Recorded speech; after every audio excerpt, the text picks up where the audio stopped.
Welcome to my living room.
She sang.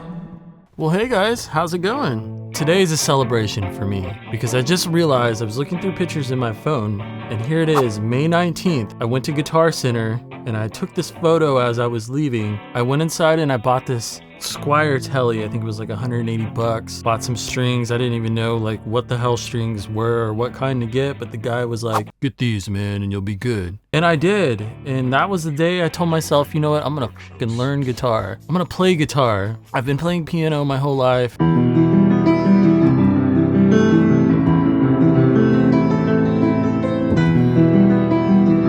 Needed something else to be creative, so guitar it was. And man, how time flies. I can't believe it's been a whole year, but the whole guitar thing had its effect on me. I've now grown out my hair. My wife tells me that I look homeless and like I'm wearing a wig because she's used to seeing short hair Aaron. Anyways, okay, so the Paramount Theater, one of the coolest theaters of all time. I didn't even know. I was reading the other day, like Pink Floyd performed there, Queen, Nirvana, of course, Madonna, Tenacious D. There's been a lot of awesome shows at the Paramount. I think my most requested comment for the Recreate the Tone series is probably this show, so I did it. It's by far my favorite show for multiple reasons. I don't know, just watching that footage when I went to go shoot the footage there at the theater, watching the footage there in 91, it was like Halloween night. Nirvana was playing. They were new. A lot of people just really didn't know who they were yet. There was this kind of nostalgic electric energy in the air. I don't know, I could just feel it when I see that footage. It was a movement, and it's a time that's sadly now gone, and it really sucks. I feel like I'm in the wrong era. But that's why I decided to recreate it. And I really went all out. I lit it up the same. I transformed my living room into a little mini Paramount theater. It's pretty silly, but I had a blast. This was so fun to shoot. Okay, so guitar-wise, I used my Squier Jag, which is an incredible guitar. If you're new here, be sure to go back and check out a video where I shot it out against my Kurt Cobain Jag. And for me, this Squier Jag totally kicked its ass. It's one of my favorite sounding guitars, and I'm glad I hung on to it and sold the Kurt Cobain Jag because this Squier one sounds like identical to Kurt's to me.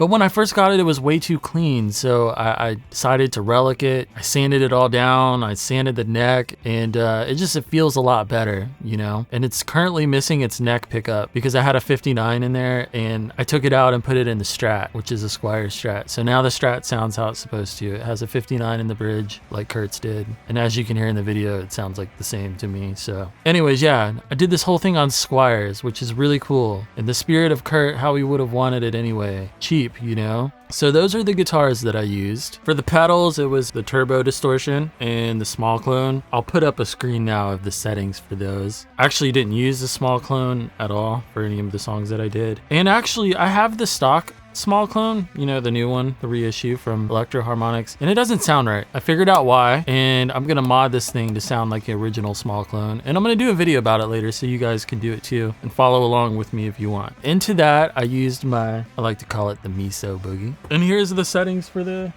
Mesa Boogie. Oh, and by the way, in my Live and Loud video, I put that it cost $60,000. I thought that y'all would clearly understand that that was a joke because everything that's associated with Cobain now is worth an absolute fortune. Not worth a fortune, it's just overpriced now. These things were a lot cheaper just a couple years ago. I went back and saw like historical listings of them selling for like $400 and stuff. So that's why I was like, yeah, I found a good deal, 60 grand, haha. Anyway, into that, I went into my 4801 Crest power amp, and then into my Marshall cab. And here's where the tone really is coming from, is the speakers. I tried my greenback, I tried my 76 greenback, I tried my vintage 30. It's the Celestion G12-T75. Such a fucking awesome sounding speaker. Without that speaker, I wouldn't have been able to get this tone right. The damn speaker is just incredible. And it makes sense because Nevermind. This was right after Nevermind. For Nevermind, it was a Celestion G12-T75, so it would make sense that that would have been what was in his cabinet at the time. And it's really important, it has to be a vintage G12-T75. The new ones just don't sound the same at all. It's kind of sad actually. I wish they could build them like the vintage ones, but for whatever reason, the new ones don't sound like the old ones. The one that I have in my cab is a 1987, and it was actually, that specific one came from Meatloaf. So the story goes, it went on tour with Meatloaf, and that was, I don't know, I guess that's the magical sounding speaker, because I actually have two other 12-T75s right here. Here's another 1987, and here is a, I believe it's like a 89 or something like that. And these two don't sound quite like the one I have in my cab. I've had to go through a lot of 12-T75s to get the sound right, but believe me, it's worth it. I'd really like to find like a really old 1984 12-T75. That would be like the mother lode for me. Comparing to the actual live recordings, I mean, it sounds like we got extremely super duper pooper close. The only difference was, you know, there would have been a lot of mics on stage and stuff like that. I was only using one, but judging from how they mic'd up the cab, it looks like they mic'd up with 3 mics on the cab. They had 2 on one speaker and then 1 on the other one, and they were micing it off center, off edge from the cone is what it looks like. That's the way you want to mic up the cab. I don't like going straight forward right off the cone because it sounds too harsh usually and just too trebly and crappy. So anyways, take it for what it's worth. Oh, and also I ordered an MJT body as well. I got inspired by JQ guitars and Wastewood rockers. They both did that, and I don't know, I'm always gonna have that itch for like the Sunburst Jag thing. So yeah, I'll probably have it in like a half a year because it takes them a really long time. But yeah, so I'm gonna do a custom build of that, but I'm not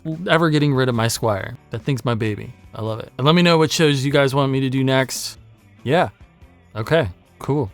I had a lot of fun making this, guys, and let me know what you think in the comments. I love reading the comments. Makes me feel so happy that you guys actually like these videos. So anyways, I'll shut up and stop talking now. Peace.